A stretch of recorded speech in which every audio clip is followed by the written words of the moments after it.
सुप्रभात बच्चों। यह वीडियो स्टैंडर्ड 10 के लिए है। मैं आप लोगों को दीपदान पढ़ा रही थी। आज मैं गंतव्य से आगे पढ़ाऊंगी।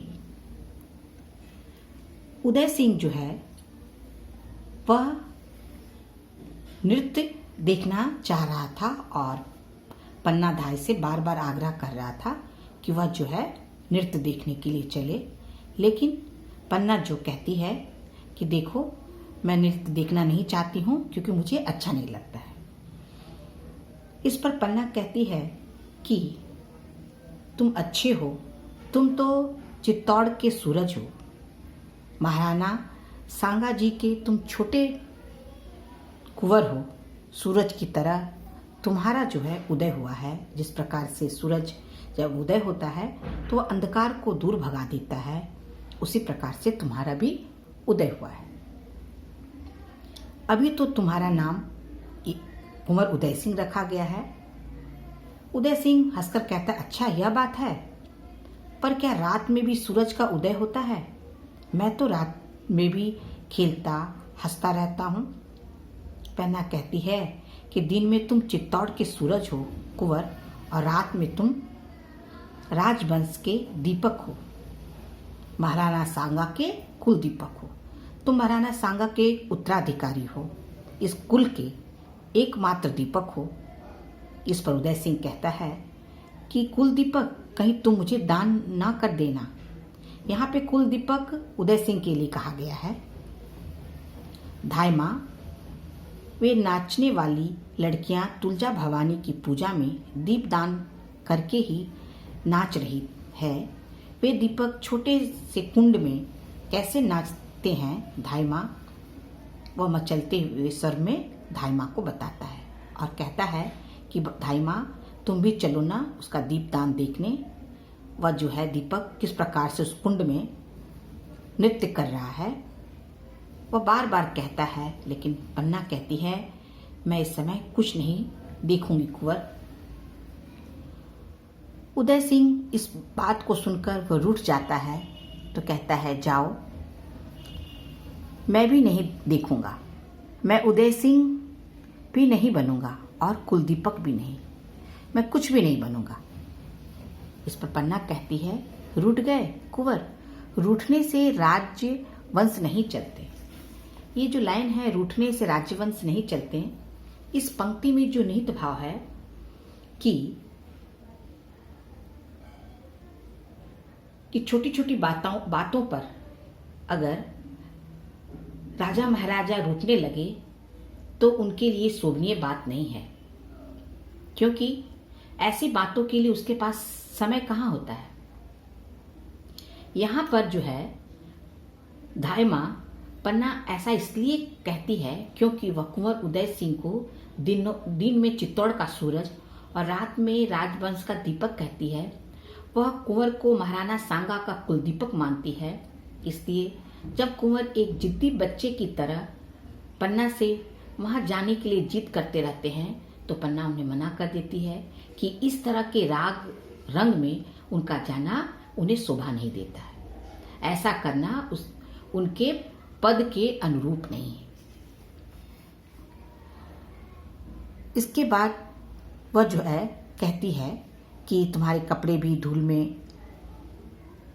गंदे हो गए हैं, तुम जो है तलवार के साथ खेलते हो, थक गए होगे, जाओ और सैया पर पलंग पर जाकर सो जाओ, मैं तुम्हारी तलवार अलग रख दूंगी।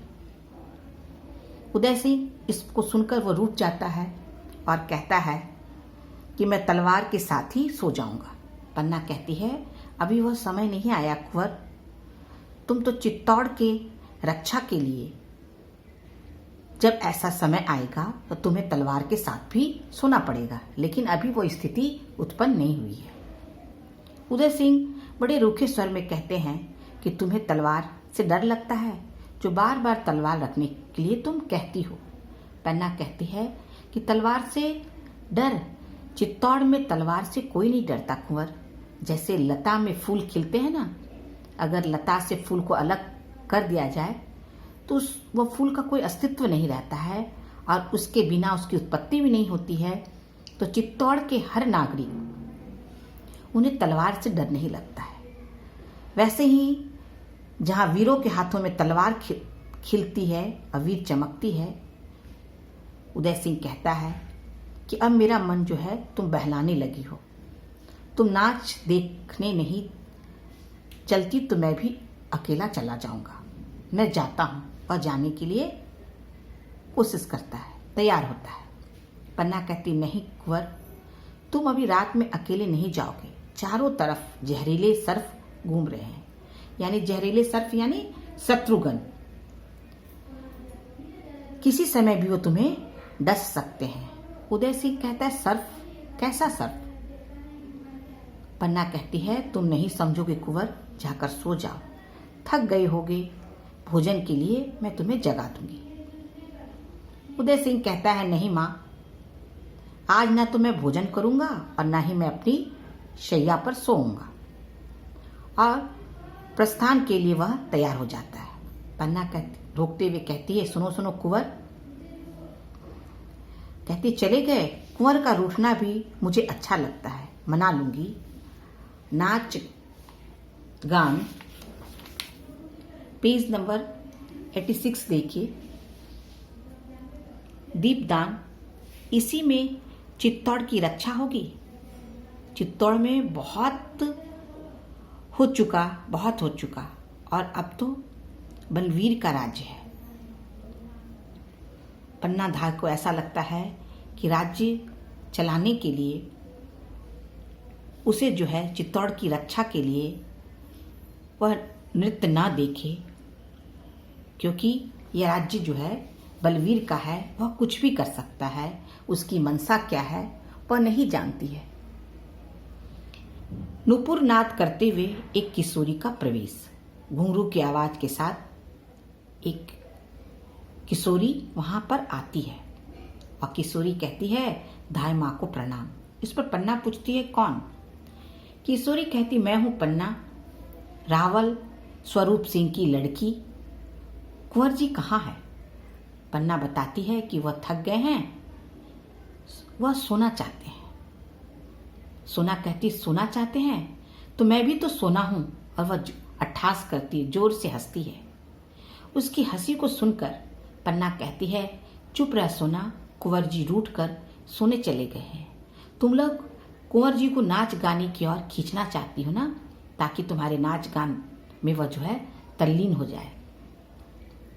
सोना कहती है, क्या तुलजा भवानी के सामने नाचना कोई बुरी बात है? आज हम लोगों ने दीपदान किया और मन भर कर नाचा। यूं नाचती है। कुंवर जी को भी बड़ी देर तक हमारा नाच वो देखते रहे। मैं भी उनको देखकर बहुत नाची। उनको हमारा नाच बहुत अच्छा लगा। देखो ना, पैरों की यह ताल व घुंघरू की झनकार से वह पैरों को बजाती है। पन्ना कहती है, बस बस सोना, अगर तू रावल जी की लड़की ना होती तो उसके शब्द पूरे नहीं होते हैं। इस पर सोना कहती है, क्या तुम मुझे कटार भोग देती? और वह हंसती है, कहती है, कटार? धाय माँ कहती है, धाय माँ, तुमने उदय सिंह के सामने तो अपने पुत्र चंदन को भी भुला दिया है। यहाँ पे सोना यह पंक्ति क्यों कहती है, यह लाइन क्यों कहती है कि तुम उदय सिंह के सामने अपने पुत्र चंदन को भुलाती है? क्योंकि उसे ऐसा लगता है कि वह जो अपने पुत्र को भूल चुकी है, क्योंकि वह चाहती है कि अगर वह इस प्रकार से धाय माँ को कहे तो शायद धाय माँ जो है कुंवर को उसका नृत्य देखने के लिए भेज दे। क्योंकि उसे जो है वह बात बिल्कुल अच्छी नहीं लगती है कि वह जो है कहती है कि तुम जो है यहाँ से चली जाओ, तुम्हारा नृत्य जो है वो देखना नहीं चाहते हैं। और वह अपने आप को अपमानित महसूस करते हुए धाय माँ से कहती है कि वो अपने पुत्र चंदन की अपेक्षा कुंवर उदय सिंह को ज्यादा प्यार करती है, उसका अधिक ध्यान रखती है, इसलिए वो अपने पुत्र को भूल चुकी है। यहाँ पर दूसरी बात यह भी उभर कर आती है कि अभी जो है उदय सिंह छोटे हैं, उनका संरक्षण करना पन्नाधाय के लिए अति आवश्यक है।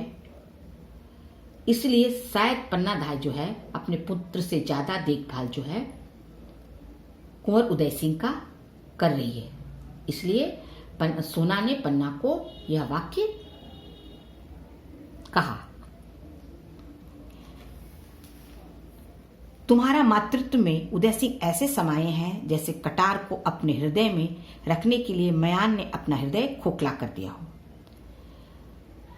तलवार, कटार का अर्थ होता तलवार, उसको रखने के लिए मयान जो है वह स्थान वो खोखला होता है, उसके अंदर जो है तलवार को रखा जाता है। वह कहती है तुम्हारा भी जो मातृत्व जो है एक मयान की तरह है, तुम अपने हृदय को मयान की तरह खोखला करके और उदय सिंह को उसमें सुरक्षित रखना चाहती हो। पन्ना, यह कविता रहने दो, जानती नहीं यह बलवीर का राज है। वह उसे आगाह करती है, सुना ओह बनवीर, उन्हें श्री महाराजा बलवीर कहो। बागड़ के इलाके से वे हाथी घोड़े की झूल लाए थे। हाँ, झूल इतनी बड़ी हमारे लिए